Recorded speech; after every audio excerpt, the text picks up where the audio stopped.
4 gudang kayu, palet, dan plastik di Jalan Jepara, Surabaya, Jawa Timur terbakar. Kebakaran merembet hingga ke 7 rumah warga yang terletak di sekitar gudang.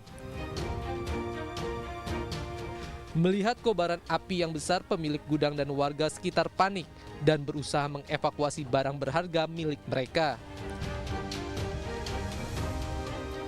Petugas pemadam kebakaran berjibaku menjinakkan api karena hembusan angin yang kencang. Petugas juga sempat kesulitan memadamkan api karena gudang berisi barang yang mudah terbakar. Diduga kebakaran terjadi akibat kembang api saat perayaan malam tahun baru yang jatuh ke gudang kayu. Kemungkinan itu loh. Kemungkinan akibat petasan tadi malam. Kemungkinan. Jadi merambat ke sini itu Pak ya? Iya kemungkinan loh. Soalnya kita gak bakar-bakar kok. Melekan biasa, melekan Duduk-duduk ya? Duduk-duduk. Nggak ada aktivitas lain Pak ya? Nggak ada, duduk makan. Api baru padam setelah 25 unit mobil damkar dikerahkan ke lokasi. Tidak ada korban jiwa akibat kebakaran ini, namun kerugian ditaksir mencapai ratusan juta rupiah. Dari Surabaya, Jawa Timur, Nur Syafei, iNews melaporkan.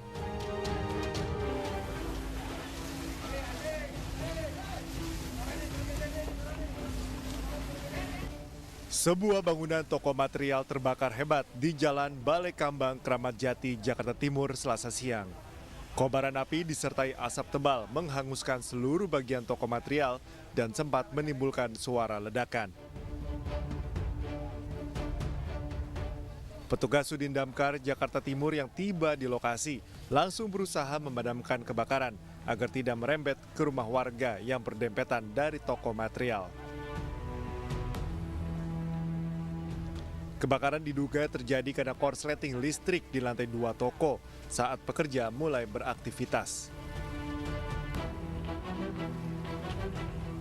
Tadi sudah kami tanyakan bahwasanya yang terbakar mulai dari lantai 2, yaitu tempat istirahat karyawan. Dan dengan jumlah karyawan 6 orang, diduga dari korsleting listrik. Karena saat itu karyawan sedang di bawah semua, sedang bekerja oleh pemiliknya. Dan api langsung besar menyambar ke bagian bawah. Dan di sini ada cat, ada tolong yang mudah terbakar. Kebakaran akhirnya berhasil dipadamkan 30 menit kemudian dengan menerjunkan sedikitnya 17 unit mobil pemadam kebakaran. Tak ada korban jiwa akibat kebakaran ini, namun kerugian ditaksir mencapai 500 juta rupiah.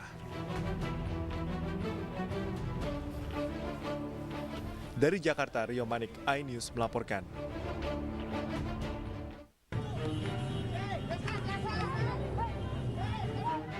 Kobaran api dengan cepat membesar dari bagian mesin mobil yang diduga akibat korsleting.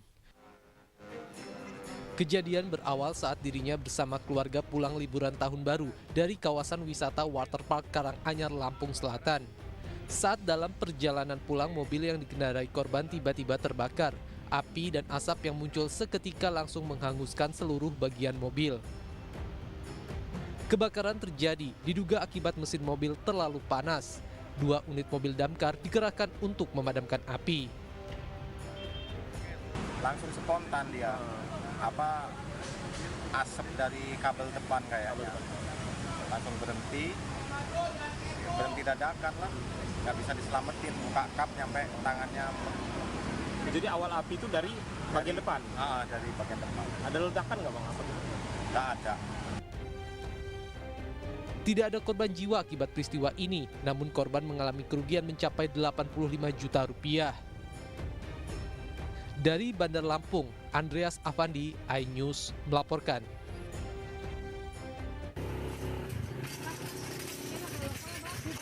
...84 pasien yang sedang menjalani perawatan di Rumah Sakit Umum Daerah Sumedang kembali diungsikan ke tenda darurat. Hal ini dilakukan pasca gempa susulan berkekuatan 4,5 skala Richter mengguncang Sumedang pada Senin malam. Saat kejadian, sejumlah pasien di lantai 2 rumah sakit mengaku panik. Mereka bahkan memberanikan diri untuk keluar sendiri dari rumah sakit meski dalam kondisi perawatan. Akibatnya, para pasien dan keluarga mengaku trauma serta khawatir akan terjadi gempa susulan. Kalau sekarang ya mendingan di sini dulu. Di sini aja ya. Kenapa Bu? Masih ada trauma. Masih ada trauma ya?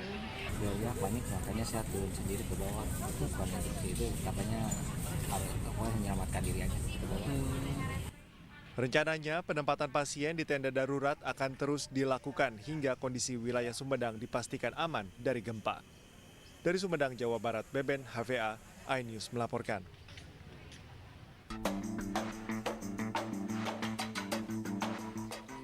Pusat Vulkanologi dan Mitigasi Bencana Geologi atau PVMBG menjelaskan gempa yang mengguncang Kabupaten Sumedang, Jawa Barat akibat bergeraknya sesar Cileunyi Tanjung Sari.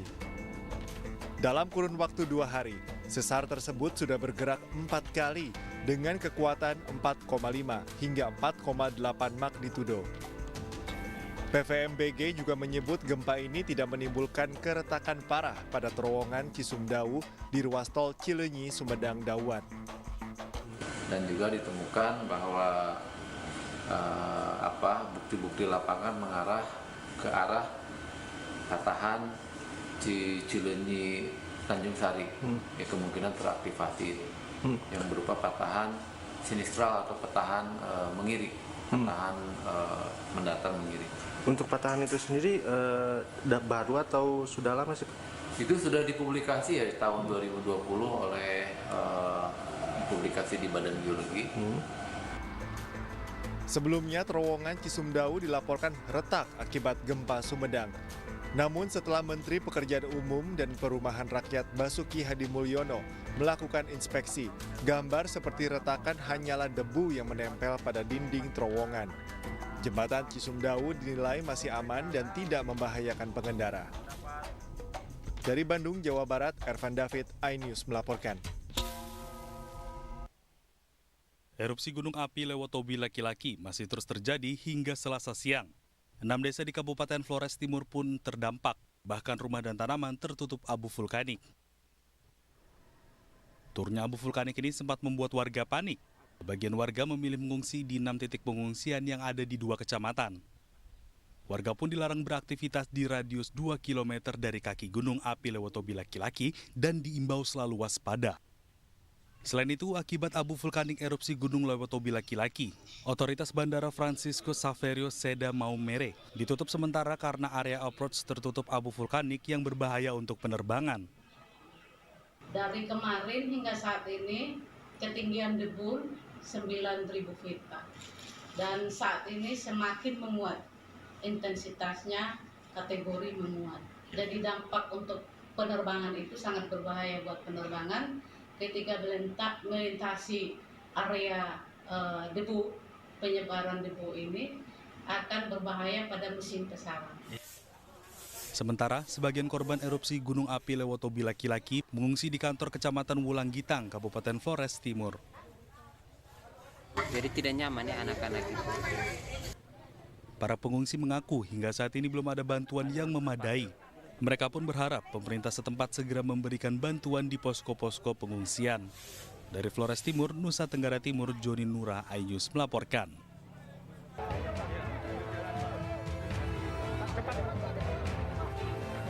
Setibanya di Pondok Pesantren Zainul Hasan Genggong, Probolinggo, Jawa Timur, calon presiden nomor urut 2 Prabowo Subianto langsung disambut para santri.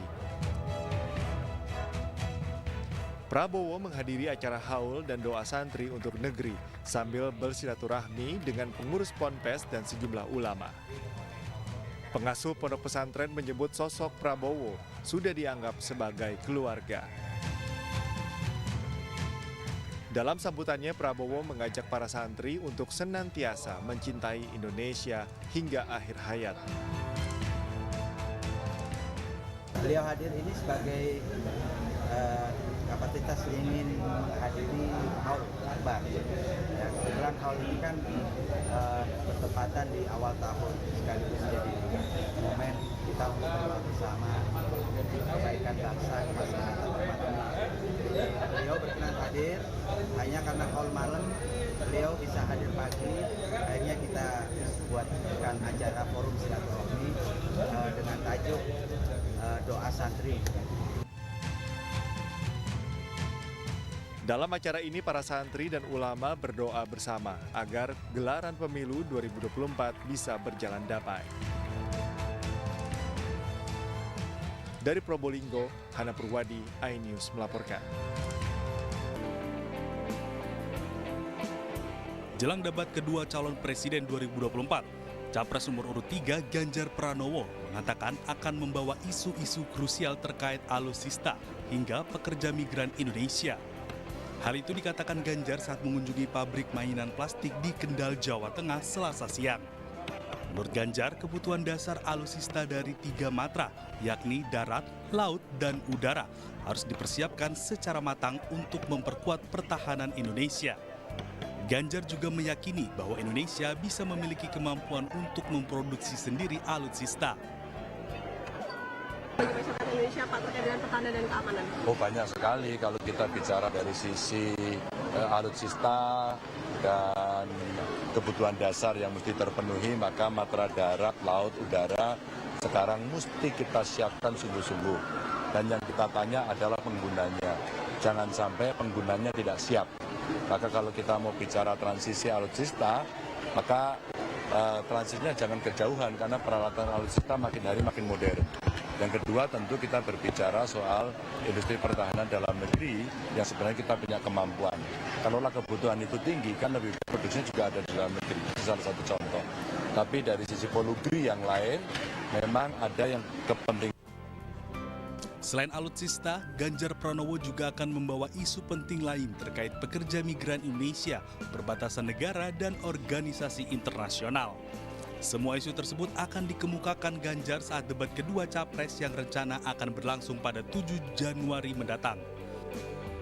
Semua isu tersebut akan dikemukakan Ganjar saat debat kedua Capres yang rencananya akan berlangsung pada 7 Januari mendatang. Tim Liputan iNews melaporkan.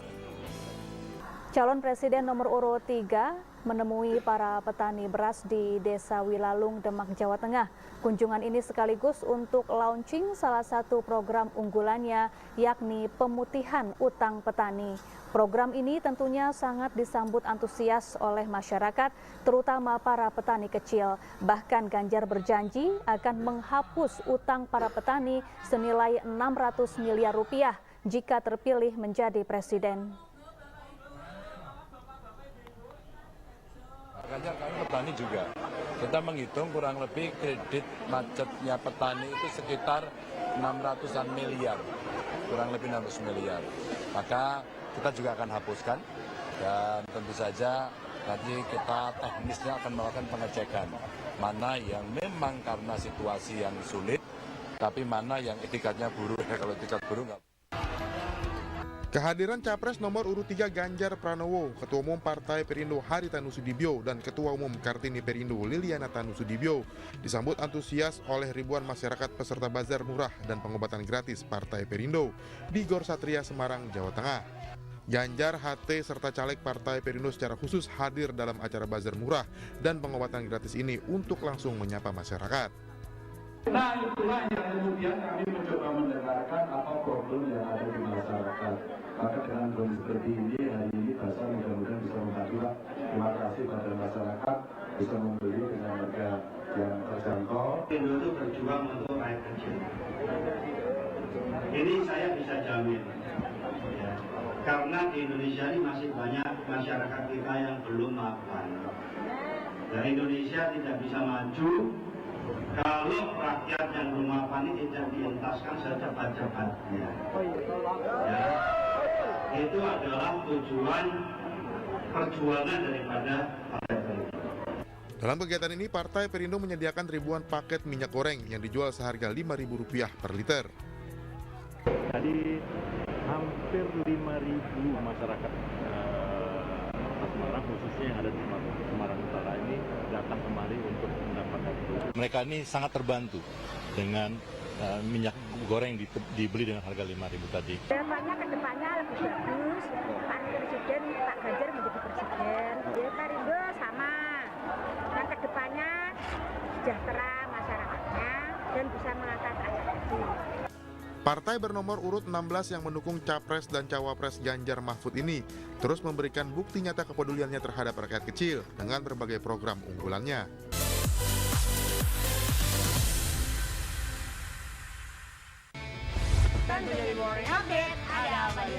Hadir menemani pagi Anda dengan sajian informasi unik dan menarik. Walabi hutan yang merupakan hewan asli Papua Nugini dari Jepang disebut sebagai kariraisu. Menghadirkan bintang tamu yang menginspirasi. Campuran apa ini? Ini lemon. Oh, lemon. Iya. Kita peras. Itu harus dipotongin dengan dekat bagian mata. Kalau nggak Morning Update, Senin sampai Jumat pukul 7 pagi di iNews.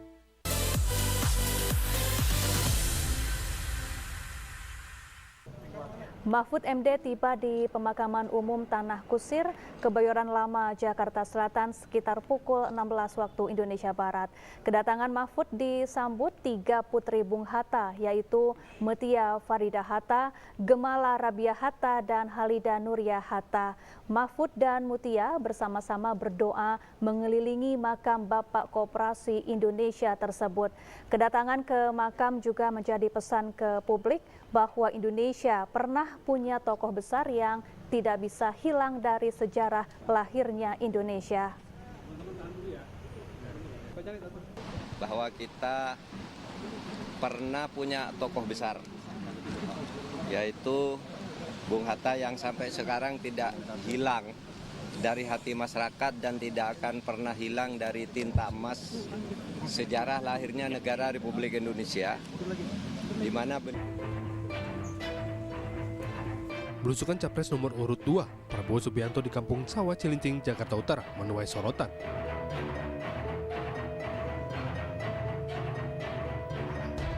Pasalnya belusukan yang dilakukan pada 30 Desember 2023 tersebut diduga dilakukan by setting. Selain itu, salah seorang warga juga mengaku didata oleh aparat serta mengaku adanya pemberian uang sebesar Rp100.000 kepada anak-anak di wilayah tersebut. Pemanggilan itu terkait dugaan pelanggaran bagi-bagi susu di area Car Free Day Jakarta beberapa waktu lalu. Gibran tiba di Balai Kota Solo, Jawa Tengah, Selasa pagi. Diketahui hari ini Bawaslu memanggil Wali Kota Solo yang juga Cawapres nomor urut 2 untuk dimintai keterangan terkait dugaan pelanggaran bagi-bagi susu di area Car Free Day Jakarta. Namun tidak ada komentar saat ditanyai wartawan terkait pemanggilan dirinya. Putra sulung Presiden Jokowi ini langsung menuju ke dalam ruang kerja. Sementara itu, Bawaslu hari ini akan mengirim ulang surat pemanggilan dan diharapkan Gibran Rakabuming Raka dapat hadir dan mengklarifikasi di Bawaslu Jakarta esok hari. Tanda terimanya, tanda terima surat ini. Jadi kalau misalkan Pak Gibran bilang memang belum terima, ya kita kan tidak tahu. Yang pasti surat itu sudah kita kirim juga kok. Kapan sih Pak izin dikirimkannya? Tanggal 29. Saya udah sering kali bilang ketika saya undang klarifikasi memang tidak hadir, proses kan tetap berjalan. Kan gitu. Ada jadwal pemanggilan ulang Pak? Iya Pak. Ketua, ada jadwal pemanggilan ulang? Ada, hari ini di suratnya akan kita kirim. Rencananya kapan Pak? Ke kantor Slipi dong, ke kantor. Itu sifatnya masih rahasia. Nanti aja tunggu besok.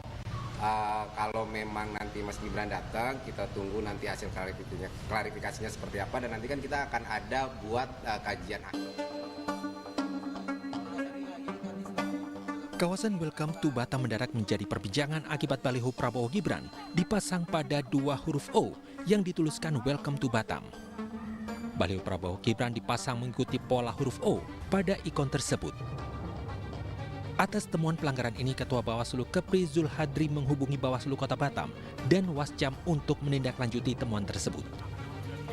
Pencopotan baliho Prabowo Gibran dilakukan sebagai tindakan tegas karena adanya pelanggaran aturan kampanye dengan memasang alat peraga yang tidak sesuai ketentuan.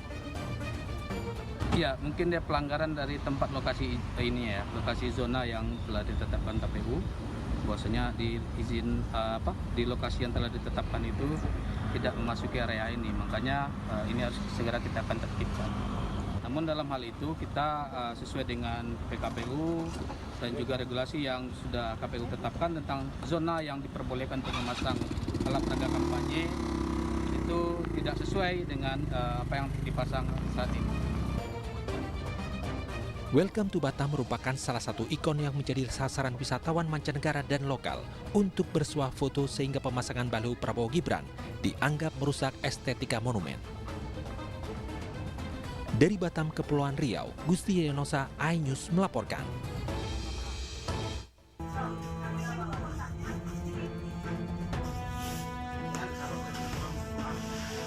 Badan Pengawas Pemilu dan pihak kepolisian menemukan gudang ilegal tempat penyimpanan logistik pemilu 2024 di Jalan Yosudarso, Gunung Sitoli, Sumatera Utara. Logistik pemilu yang ditemukan tersebut merupakan kebutuhan untuk 5 kabupaten kota di Kepulauan Nias, Sumatera Utara. Sebelum ditemukan, ratusan kardus logistik pemilu ini diduga diangkut dari Sibolga dengan menggunakan jasa ekspedisi yang juga ilegal dan tidak dikawal petugas. Kami dapat info dari pihak kepolisian, dikonfirmasi. Nah, setelah kami cross-check di lapangan, kami juga konfirmasi dengan pihak salah seorang rumah penduduk di Desa Sewe, Kecamatan Gunung Sitoli, Kota Gunung Sitoli.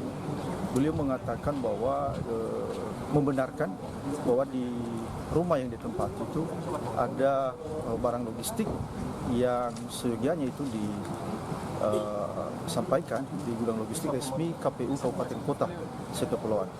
Namun pada perjalanannya hasil ekspedisi yang disampaikan yang tiba di kepulauan ternyata tidak resmi sampai di gudang logistik.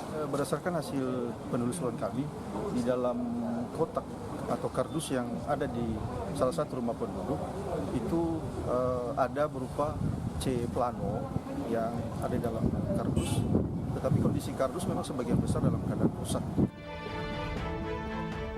Penemuan 476 kotak kardus logistik pemilu di gudang ilegal ini membuat publik kembali bertanya-tanya dan curiga akan terjadi kecurangan saat pelaksanaan pemilu 2024 nanti.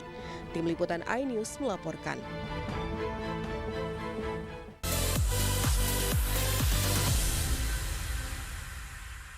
Selamat datang di iNews Today. Lengkapi pagi Anda dengan update informasi terkini. Apa penyebabnya? Apakah karena aspal ruas jalan ini amblas membentuk lubang? Boleh nggak sih dikasih senjata? Tidak boleh. Saya punya di bawah supervisor. Kita akan langsung bergabung bersama Giselia Nurahmat. Sejumlah bahan pokok mulai mengalami kenaikan. iNews Today setiap Senin sampai Jumat pukul 10 pagi di iNews.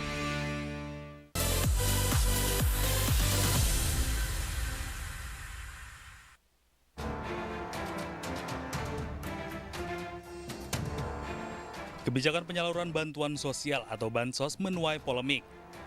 Polemik datang karena penyaluran Bansos dilakukan di masa kampanye. Banyak pihak justru curiga penggunaan Bansos dijadikan alat politik untuk mendulang suara dalam ajang Pilpres 2024. Bahkan Ketua Umum PAN, Zulkifli Hasan, baru-baru ini membuat heboh terkait pernyataannya yang menyebut jika BLT dan Bansos bersumber dari Jokowi. Ya kasih Bansos sama BLT siapa? Yang suka sama Jokowi angkat tangan.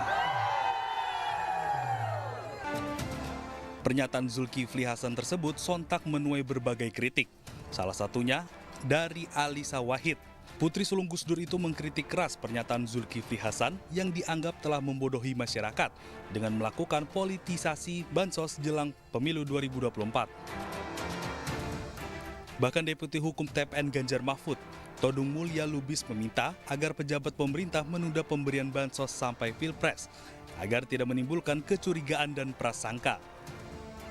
Sementara itu berbanding terbalik dengan tim kampanye nasional Prabowo Gibran yang menyatakan penyaluran Bansos tidak boleh ditunda. Bansos dinilai amat dibutuhkan masyarakat prasejahtera saat ini. Bansos dari pemerintah memang sangat dibutuhkan, namun jangan sampai disalahgunakan. Penyelenggara dan pengawas pemilu harus lebih bersikap proaktif dalam mengatasi hal-hal yang tidak diinginkan agar pemilu dapat berjalan tanpa kecurigaan bahkan kecurangan. Tim Liputan iNews melaporkan. 2024 menjadi tahun pesta demokrasi bagi masyarakat Indonesia. Warga Indonesia akan memilih presiden dan wakil presiden serta anggota legislatif di tahun ini.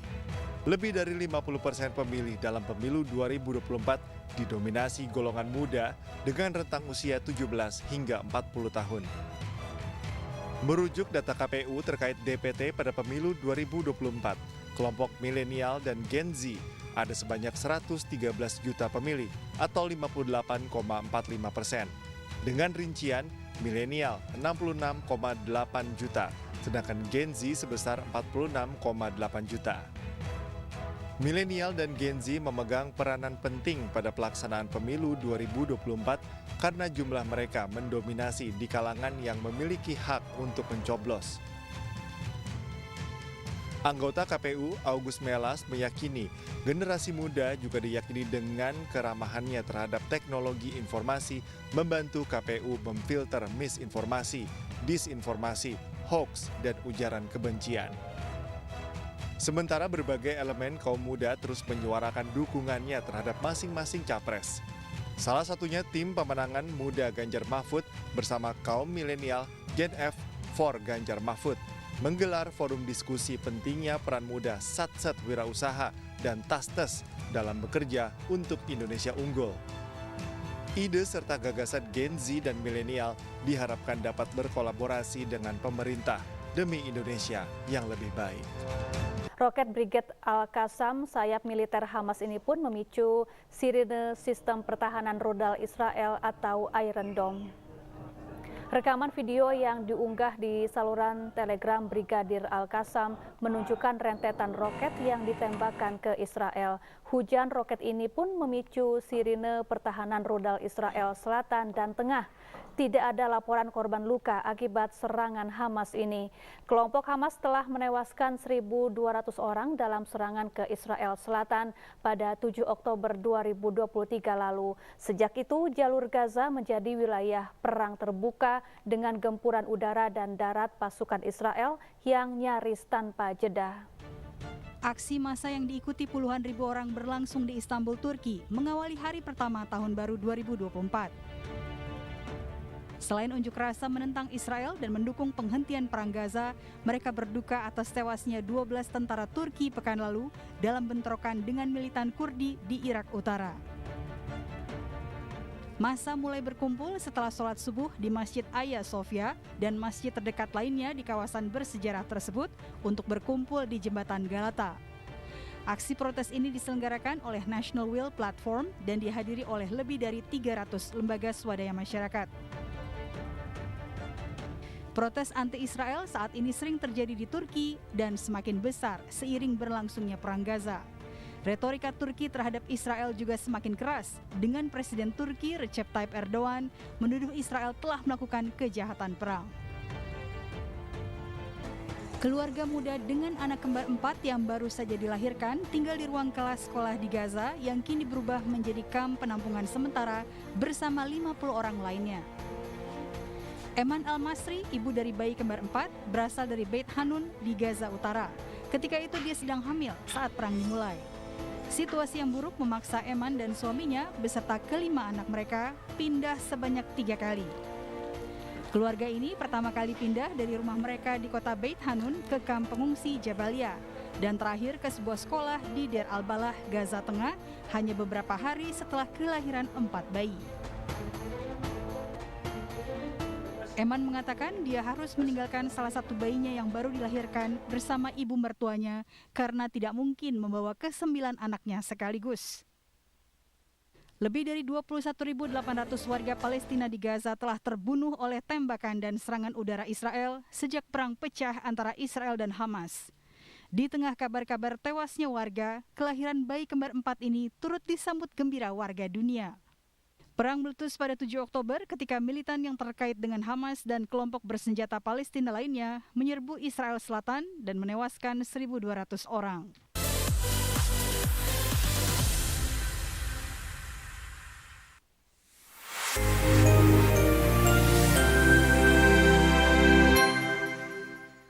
Saya Aiman Wicaksono, saya akan mengupas tuntas malam ini. Saya mendapatkan kesempatan secara eksklusif. Bismillah, walaupun itu teman. 4 miliar dalam 1 jam itu nggak sulit. Betul. The Prime Show with Aiman, setiap Rabu pukul 8:30 malam. Saya para berevolusi, kita berbagi cerita. Rupanya konspirasi itu ini. Oh iya. Apakah jadi capres? Kita setuju. Sebetulnya saya ini untuk menjadi presiden, saya harus siap. Konspirasi Prabu, setiap Rabu pukul 9:30 malam.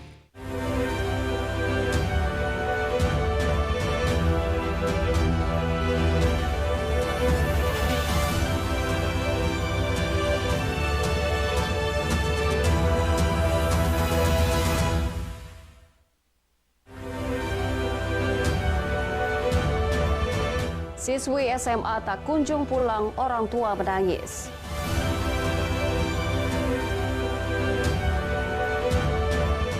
Jembatan putus, arus lalin dialihkan. Hari pertama 2024, pengunjung BKB membludak.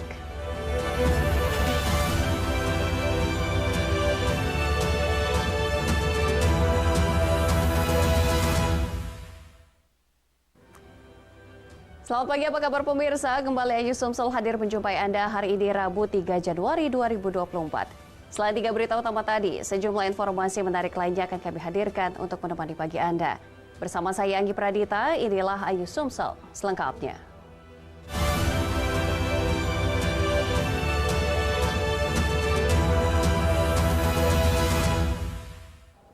Kita awali berita informasi hari ini pemirsa, seorang siswi sekolah menengah atas di Palembang hilang dari rumah. Orang tua korban yang mendatangi Mapolrestabes Palembang menangis usai membuat laporan kepolisian. Pasangan suami istri Elisa dan Andi tak kuasa menahan tangis sembari memegang foto putrinya Alia Raditya Putri. Keduanya memanggil nama sang anak untuk memintanya pulang. Dengan wajah gundah gulana, Elisa dan Andi mendatangi Polrestabes Palembang untuk membuat laporan kehilangan putri berusia 19 tahun yang hilang pada tanggal 1 Januari 2024 kemarin. Korban menghilang dari rumah tanpa izin keluarga. Saat itu dia pergi mengenakan pakaian kaos olahraga, celana putih pendek, dan sandal kulit pada siang hari. Alia Raditya Putri merupakan anak pertama dari 3 bersaudara, merupakan siswi sekolah IGS di Kota Palembang yang memiliki ciri-ciri kulit putih, hidung mancung, rambut lurus di bawah bahu, dan tahi lalat di hidung. Kedua orang tuanya berharap putri segera pulang ke rumah bersama orang tuanya di Jalan Paras Jaya, Kelurahan 16 Ulu, Kecamatan Seberang Ulu 2, Palembang. Pergi kemarin dari jam berapa, Bu? Jam 2. Jam 2 siang. Jam 2 terus mengenakan pakaian apa? Kaos merah, kaos basket merah, SMP 1. Ada tulisan Ara di belakang di pundaknya. Di pundaknya, Bu? Iya. Ara itu singkatan nama dia. Sebenarnya izinnya kemana, Bu? Nggak izin. Atau keluarannya? Orang tua korban berharap agar kesayangannya itu segera pulang ke rumah dengan keadaan sehat walafiat. Dari Palembang, Muhammad David, iNews melaporkan. Pemirsa, sebuah jembatan di ruas jalan utama kabupaten yang menghubungkan sejumlah desa dan satu kecamatan Tanjung Payang, Lahat Selatan roboh. Robohnya jembatan diduga derasnya arus air yang mengalir di bawahnya setelah lahat diguyur hujan lebat. Jembatan di ruas jalan utama menuju sejumlah desa di kawasan Tanjung Payang, Lahat Selatan ambruk. Hal ini diakibatkan derasnya debit air yang mengalir di bawah jembatan usai kota Lahat dilanda hujan lebat. Kejadian ini menyebabkan arus lalu lintas dialihkan ke jalur alternatif melewati pemukiman warga. Menurut warga setempat, saat ambruknya jembatan juga disertai hujan lebat dan air sungai meluap. Diduga kuat menjadi penyebab rusaknya jembatan tersebut. Tanjung Payang. Tanjung Payang. Kapan kejadian ini, Bang? Kira-kira? Mungkin lebih kurang jam 11. Memang itu kondisinya hujan? Iya, hujan deras. Hujan deras, Pak. Berarti habis tahun baru itu, ya? Iya. Cuaca ekstrim berupa tingginya intensitas hujan biasanya melanda sejak Desember hingga pertengahan tahun. Letak geografis berbukit serta kondisi tanah yang lembut saat terkena air terus-menerus menjadikan Lahat sebagai daerah rawan banjir dan longsor. Dari Lahat, Sumatera Selatan, Bala Putra, iNews melaporkan. Penjabat Gubernur Sumatera Selatan Agus Fatoni menginformasikan ada 9 nama calon pengganti Bupati Oki Ja'far Sodik. Nama calon tersebut berasal dari usulan Gubernur Sumsel, DPRD Kabupaten, dan Kementerian Dalam Negeri. Masa jabatan Bupati Ogan Komering Ilir Jafar Sodik berakhir pada 31 Desember 2023. Jafar Sodik dilantik sebagai Bupati Oki pada 2 Desember 2023 dengan masa tugas 29 hari. Jabatannya diperpanjang hingga 15 Januari 2024 karena keputusan Mahkamah Konstitusi terkait Pilkada 2018. Jika satu dari nama 9 calon pengganti Jafar Sodik sudah ada, calon PJ tersebut akan dilantik 15 Januari 2024 bertepatan dengan berakhirnya masa jabatan Jafar Sodik. Yang berdasarkan undang-undang yang lama, Bupati Oki ini berakhir 31 Desember, karena pelantikannya pada 5 tahun yang lalu itu tanggal 15 Januari, maka berakhirnya nanti menjadi tanggal 15 Januari. 9 nama calon PJ Bupati Oki masing-masing berjumlah 3 nama dari usulan Gubernur, DPRD Kabupaten, dan Kementerian Dalam Negeri. Dari Palembang, Bambang Irawan, iNews laporkan. BPSDMD targetkan perbaikan sarana prasarana. Informasinya akan kami hadirkan seusai jeda. Tetaplah bersama kami.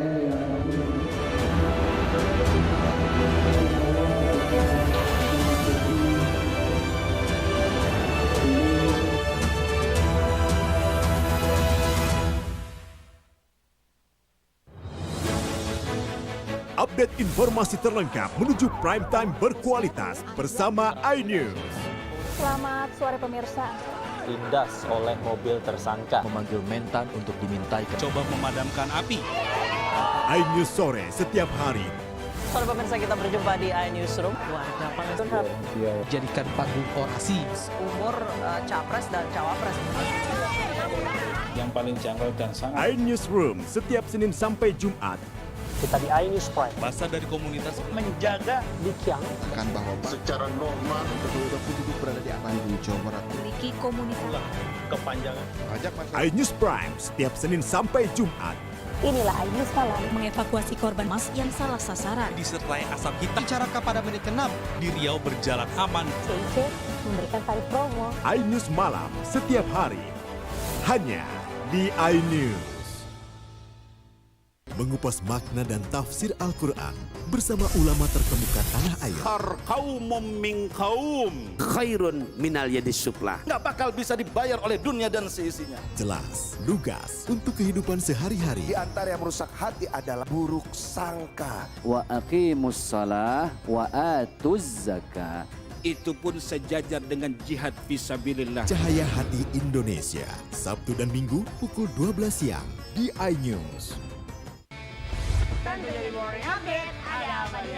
Hadir menemani pagi Anda dengan sajian informasi unik dan menarik. Warabi hutan yang merupakan hewan asli Papua Nugini. Dari Jepang disebut sebagai kare raisu. Menghadirkan bintang tamu yang menginspirasi. Campuran apa ini? Ini lemon. Oh lemon, ya. Kita peras, itu harus dipotongin dengan dekat bagian mata. Kalau Morning Update, Senin sampai Jumat pukul 7 pagi di iNews. Kompilasi seputar keunikan, keajaiban, dan hal-hal menarik di berbagai belahan dunia.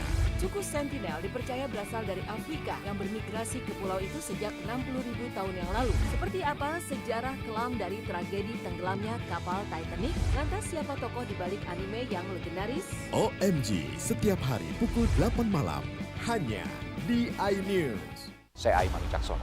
Saya akan mengupas tuntas malam ini. Saya mendapatkan kesempatan secara eksklusif. Bismillah, walaupun itu teman. 4 miliar dalam 1 jam itu nggak sulit. Betul. The Prime Show with Aiman, setiap Rabu pukul 8:30 malam. Saya Prabowo Revolusi, kita berbagi cerita. Rupanya konspirasi itu ini. Oh iya. Apakah jadi capres? Kita setuju. Sebetulnya saya ini untuk menjadi presiden, saya harus siap.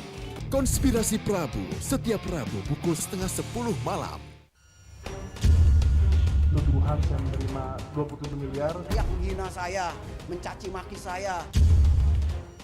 Hukum di negeri ini yang kalau nggak dikawal dan ilegal berkedok rumah kasus mega korupsi dipicu terkait masalah. Jangan bilang Anda tidak tahu karena kami sudah memberitahukannya. iNews File Sabtu dan Minggu pukul 9 pagi.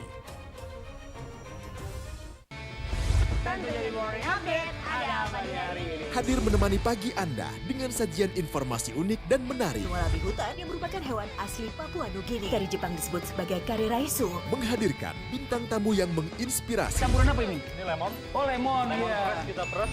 Itu harus dipotongin dengan dekat bagian mata. Kalau nggak Morning dipotong, Update, Senin sampai Jumat pukul 7 pagi di iNews. Kompilasi seputar keunikan, keajaiban, dan hal-hal menarik di berbagai belahan dunia.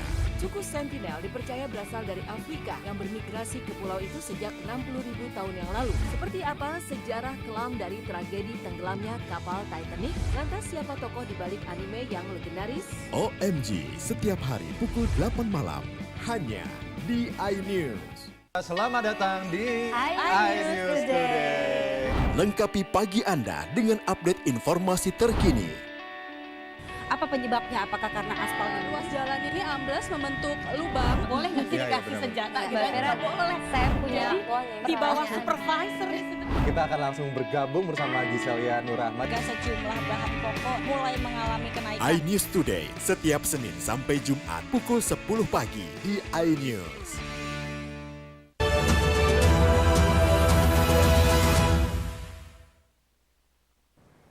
Pemirsa, Anda masih bersama kami dalam iNews Sumsel. Pegawai di Badan Pengembangan Sumber Daya Manusia Daerah Provinsi Sumatera Selatan mengawali kerja di tahun 2024 dengan mengikuti refleksi 2023 dan rencana kerja di tahun 2024. Hal yang cukup mendesak adalah perbaikan sarana dan prasarana. Kepala BPSDMD Provinsi Sumsel Edward Juliarta mengatakan, tahun 2024 di BPSDMD Sumsel direncanakan akan ada 49 kegiatan. Yang dibagi 4 bidang, yaitu bidang manajerial sebanyak 10 kegiatan, bidang sertifikat 11 kegiatan, bidang teknis umum fungsional sebanyak 15 kegiatan, dan bidang teknis inti sebanyak 13 angkatan. Sebanyak 49 kegiatan ini memberikan dampak positif bisa terlaksana dengan baik. Jangan hanya terlaksana saja, harus menimbulkan kesan yang baik dan benar-benar diperhitungkan. Di BPSDMD Sumsel perlu diperhatikan sejauh mana kesiapan sarana dan prasarana. Jika perlu direnovasi mulai dari kelas, asrama yang selama ini terlihat belum begitu baik. Kan kita mulai persiapan mulai dari perencanaan, kemudian implementasi programnya apa, pendekatannya seperti apa, terutama kesiapan sapras ya yang juga kita lakukan sehingga betul-betul nanti mereka begitu masuk di sini betul-betul sesuai dengan amanah Undang-Undang 20 ya tentang ASN itu betul-betul akan dapat satu pencapaian dalam hal menambah kapabilitas dan kompetensi mereka. Untuk refleksi tahun 2023, pada 2023 total ada 1.719 peserta yang telah mengikuti kegiatan di BPSDMD Sumsel. Dari Palembang, Bambang Irawan, iNews melaporkan. Di informasi lainnya pemirsa, banyak yang beranggapan jika ingin membuat surat izin usaha ataupun izin bangunan sangat ribet dan sulit, bahkan sangat mahal. Ternyata dugaan itu salah, di Kabupaten Oki justru gampang, praktis, dan cepat serta gratis.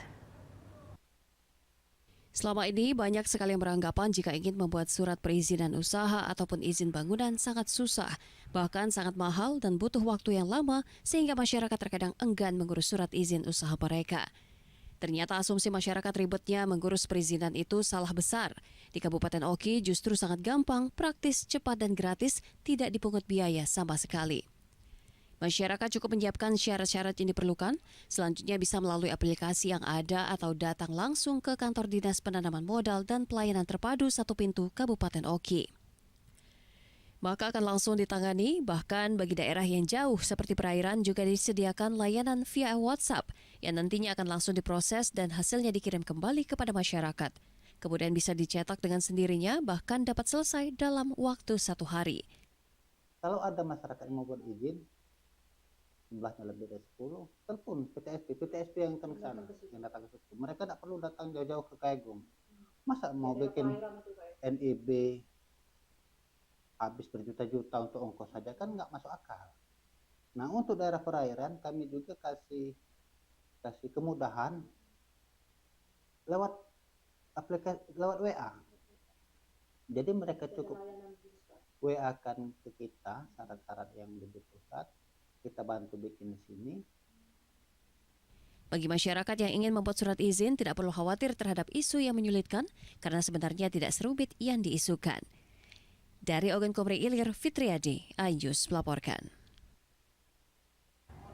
Kepala Kejaksaan Tinggi Sumsel melakukan kunjungan ke posko Gakumdu di Kejaksaan Negeri Oki.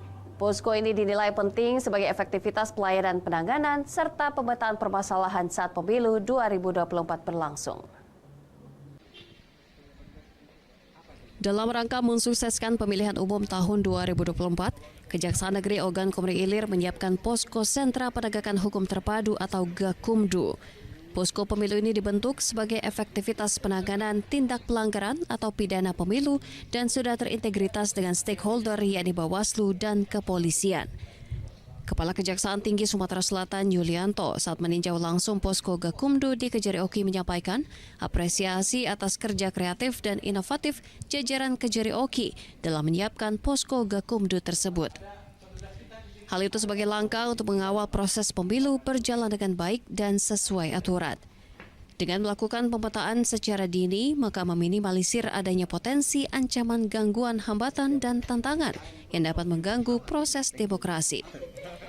Sementara itu, Kejari Oki Hendri Hanafi usai menerima kunjungan mengatakan, selain mengecek kesiapan posko pemilu 2024, Kejati Sumsel juga mewarning kembali agar ASN di lingkungan Kejari Oki untuk tetap netral dan tidak terjebak atau dengan sengaja masuk dalam politik praktis.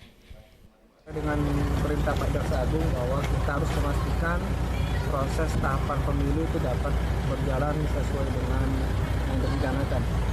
Oleh karena itu beliau sangat concern sekali terkait dengan kesiapan pelaksanaan pileg dan pemilu 2024 yang akan datang. Dari Ogan Komri Ilir, Fitriadi, iNews melaporkan. Hari pertama 2024 pengunjung BKB membludak. Informasinya akan kami hadirkan seusai jeda.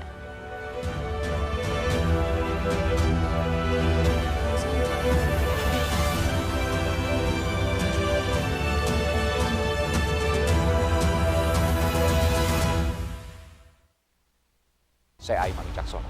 Saya akan mengupas tuntas malam ini. Saya mendapatkan kesempatan secara eksklusif. Bismillah, walaupun itu teman. 4 miliar dalam 1 jam itu nggak sulit. Betul. The Prime Show with Aiman, setiap Rabu pukul 8:30 malam. Saya Prabowo Revolusi, kita berbagi cerita. Rupanya konspirasi itu ini. Oh iya. Apakah jadi capres? Kita setuju. Sebetulnya saya ini untuk menjadi presiden, saya harus siap.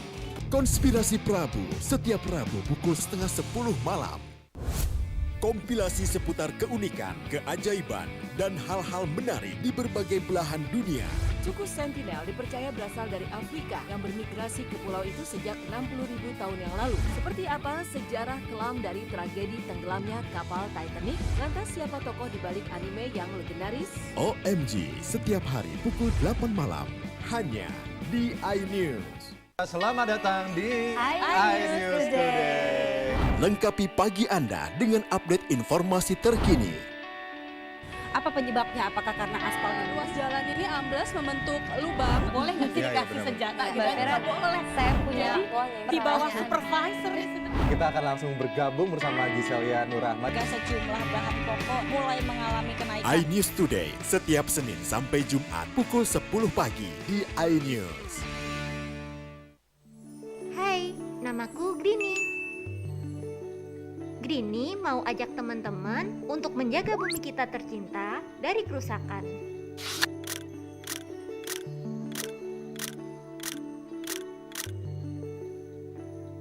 Mau tahu gimana caranya? Yuk, hemat energi teman-teman.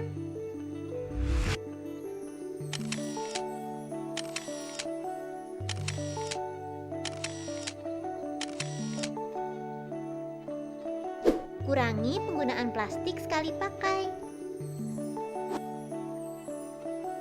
Terus mainan kita kalau udah nggak dipakai, sumbang ke teman lain yang membutuhkan. Bisa kan teman-teman? Yuk kita selamatkan bumi dari kerusakan. Untuk masa depan kita teman-teman.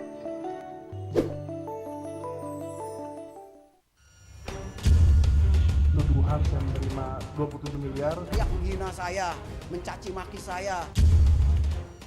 hukum di negeri ini yang kalau nggak dikawal ya ilegal berkedok rumah kasus mega korupsi dipicu terkait masalah. Jangan bilang Anda tidak tahu, karena kami sudah memberitahukannya. iNews File, Sabtu dan Minggu, pukul 9 pagi. Selamat datang di iNews Today. Lengkapi pagi Anda dengan update informasi terkini. Apa penyebabnya? Apakah karena aspal ruas jalan ini ambles membentuk lubang? Boleh nggak sih dikasih senjata? Nggak boleh. Saya punya di bawah supervisor. Kita akan langsung bergabung bersama Giselia Nurahmat. Sejumlah bahan pokok mulai mengalami kenaikan. iNews Today, setiap Senin sampai Jumat pukul 10 pagi di iNews. Update informasi terlengkap menuju prime time berkualitas bersama iNews. Selamat sore pemirsa. Ditindas oleh mobil tersangka. Memanggil mentan untuk dimintai. Coba memadamkan api. iNews sore setiap hari. Sore pemirsa, kita berjumpa di iNewsroom. Warga Palestina Jadikan panggung orasi. umur capres dan cawapres. Yang paling janggal dan sangat iNewsroom setiap Senin sampai Jumat. Kita di iNews Prime. Masa dari komunitas Menjaga Dikyang. Akan bahwa secara normal kedua penduduk berada di Bandung, Jawa Barat. Memiliki komunitas. Kepanjangan.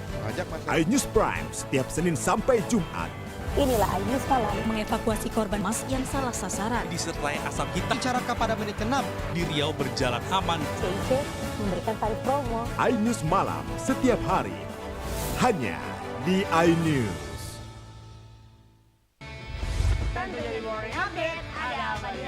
Hadir menemani pagi Anda dengan sajian informasi unik dan menarik. Wallaby hutan yang merupakan hewan asli Papua Nugini. Dari Jepang disebut sebagai kare raisu. Menghadirkan bintang tamu yang menginspirasi. Campuran apa ini? Ini lemon. Oh lemon, Fresh kita peras. Itu harus dipotongin dengan dekat bagian mata. Kalau nggak Morning dipotong, Update, Senin sampai Jumat pukul 7 pagi di iNews.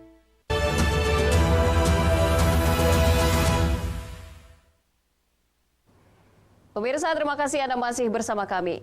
Caleg DPR RI yang juga Ketua DPP Bidang ESDM Partai Perindo, Andi Asmara, menyambut pergantian tahun 2023 ke 2024 bersama sahabat Partai Perindo di Kota Palembang.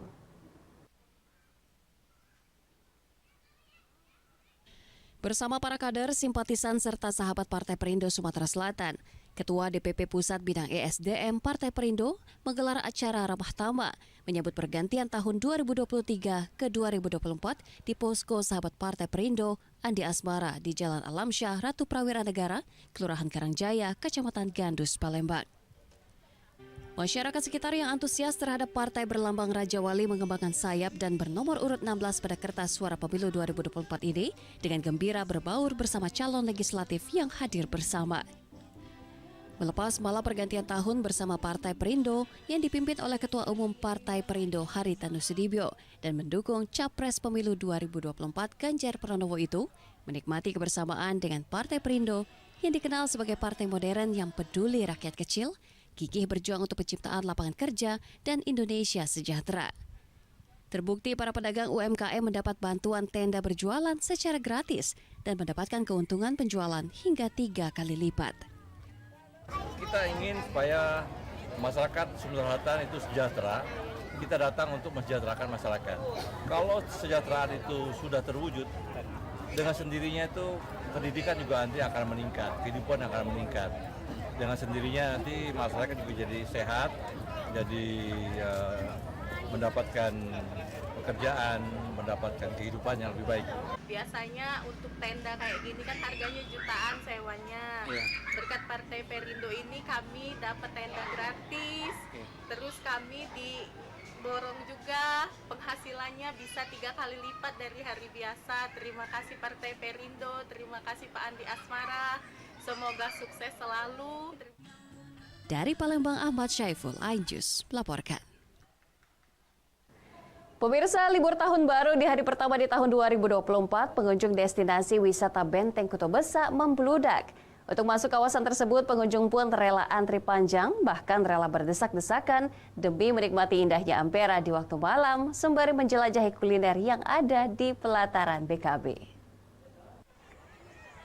Kawasan destinasi wisata Benteng Kuto Besak diburu pengunjung untuk menikmati malam pergantian tahun sembari menikmati indahnya gemerlap kembang api yang berkumandang berlatarkan jembatan Ampera. Bahkan hingga tepat di hari pertama tahun 2024, masyarakat pun memilih wisata Benteng Kuto Besak sebagai lokasi untuk menghabiskan waktu libur tahun baru. Alhasil pengunjung Benteng Kuto Besak membludak.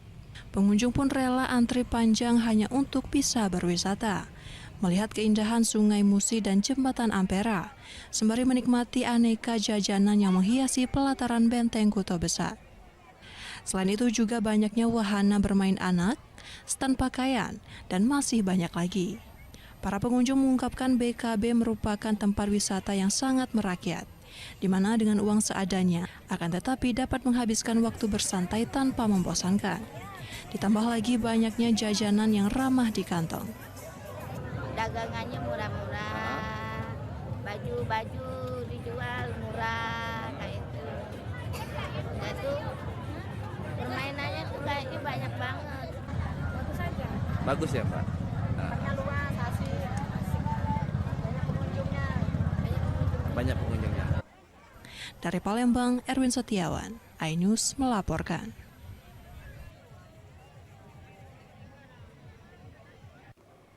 Pemirsa, informasi tadi mengakhiri iNews Sumsel di edisi hari ini. Saya Anggi Pradita dan kerabat kerja yang bertugas mengucapkan terima kasih atas kebersamaan Anda. Selamat pagi dan selamat beraktivitas.